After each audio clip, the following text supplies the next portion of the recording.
Arturo Frondizi fue abogado, periodista, docente político. Estaba afiliado de su juventud a la Unión Cívica Radical. Fue uno de los líderes que renovaron el partido en la década de 1940. Frondizi y Balbín fundaron el movimiento de Intransigencia y Desarrollo. Aquí vemos a Balbín en un archivo de prensa que ilustra un acto del MIR. En 1951 fue candidato a vice por la UCR, pero fueron derrotados y triunfó el peronismo. Después del golpe de 1955 surge un problema. Uno de los temas centrales que se plantearon políticamente en Argentina después de 1955 fue qué hacer con el peronismo.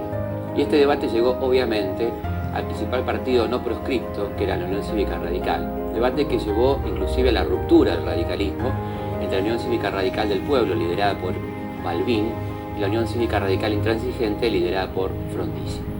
El planteo tenía que ver con la posibilidad de acercarse al peronismo, cosa que planteaba abiertamente Frondizi, y la negativa absoluta de cualquier arreglo o acercamiento con el peronismo por parte de los sectores más gorilas, digamos, como se decía entonces, encabezados por Balbín.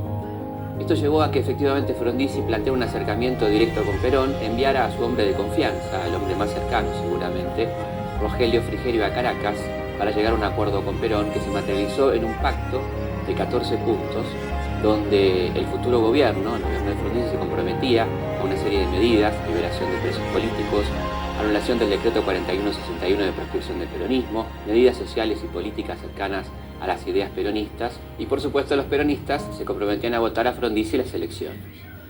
Este acuerdo... En 1958 se enfrentaron los dos líderes. Frondizi ganó gracias al aporte peronista. Ahora vamos a ver imágenes de la época.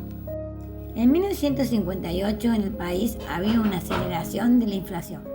También había déficit en la balanza de pagos. El Banco Central no tenía reserva, por eso Frondizi recibió un país quebrado. En esas condiciones el presidente asumió en 1958. Adoptó el desarrollismo como política de gobierno. El ideólogo fue Rogelio Frigerio, su gran colaborador. Su política se centraba en el desarrollo de la industria pesada. Otro objetivo fue la integración del campo y la industria. Promovió la erradicación de industrias extranjeras. Pero este gobierno también estuvo marcado por conflictos sociales y laborales.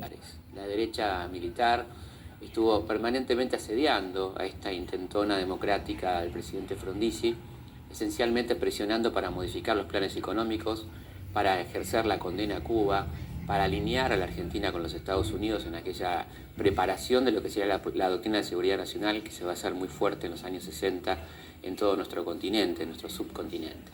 En ese contexto, los militares imponen a su hombre de confianza, Álvaro Alzogaray, hermano del general Alzogaray, un plan absolutamente liberal, del estilo que conociéramos años más tarde, parecido a los de Krieger Bacena, a los de Martínez de Oz, donde evidentemente el enemigo va a ser el salario, se va a decretar la libertad de precios, se le va a pagar a los empleados públicos con bonos, los famosos bonos 9 de julio, y va a pasar a la historia una dramática frase que era: hay que pasar el invierno. Hubo que pasar el invierno, hubo que pasar el verano, muchas cosas en aquella... Alzogaray no fue nombrado para estabilizar la economía, sino la política. Con su nombramiento se paralizaron por un tiempo los intentos de golpe de Estado. Para su política, Frondizi necesitaba energía, el petróleo era fundamental.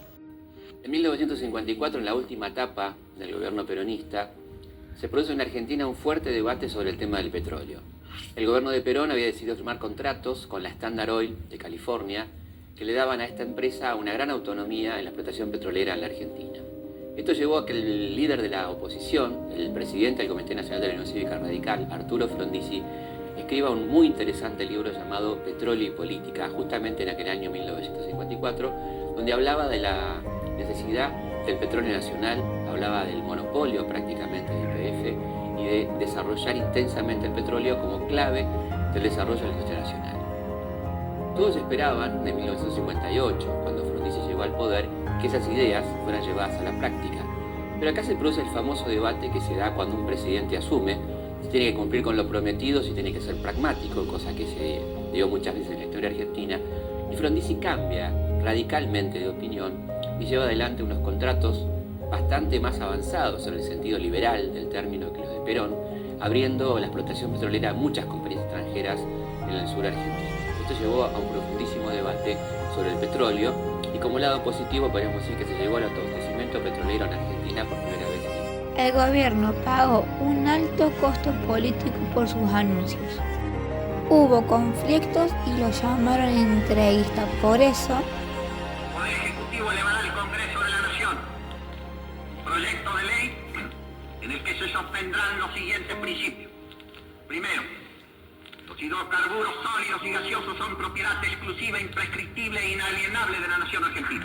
Las provincias tendrán la participación en el goce de los beneficios producidos por la explotación de los yacimientos situados en su jurisdicción.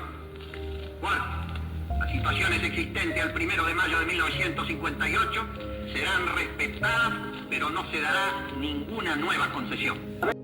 la prensa de la época decía el petróleo es de la nación. En 3 años se logró el autoabastecimiento de petróleo. Los contratos se harían locaciones y recibirían un pago por sus servicios. Con el ahorro de divisas se creó la industria petroquímica. También se crearon los yacimientos carboníferos fiscales. Para transportar el gas se construyeron gasoductos. Frondizi también se preocupó por la educación. Se crearon escuelas técnicas. Validez de títulos otorgados por universidades privadas. Consecuencias, protestas estudiantiles, enseñanza laica o libre. En 1962, Frondizi permite candidatos peronistas. 1962. A pesar de mantenerse proscripto el peronismo, fue habilitado a presentarse a elecciones por el presidente y efectivamente terminó siendo triunfador Andrés Framín, el candidato de la Unión Popular, un partido neoperonista.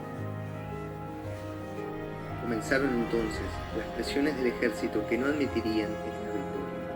Las fuerzas conjuntas del ejército, la marina y la aeronáutica decidieron la destitución del jefe militar. Frondizi, derrocado, asume Guido por la ley de cefalía. Así terminó el intento de modernizar el país.